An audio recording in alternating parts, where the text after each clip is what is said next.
HP printer drivers, printer install failed from Windows 10 PC, while printer on Windows 11, connected via duct USB. Here are some troubleshooting steps you can try. 1. Run the printer troubleshooter, press Windows key plus R, type MS settings troubleshoot, and hit enter. In the troubleshoot tab, click on other troubleshooters. Run the troubleshooter for printers and follow any recommended fixes. Reboot your PC and check if you can connect to your network printer. 2.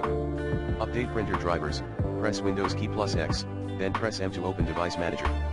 Expand the Print Queues section. Right-click on the problematic printer and choose Update Driver.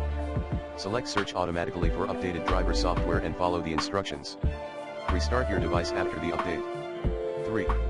Check for Windows updates, press Windows key plus R, type MS settings Windows Update, and hit enter. Click Check for updates to see if any hotfixes are available. If these steps don't resolve the issue, please let me know, and we can explore further solutions.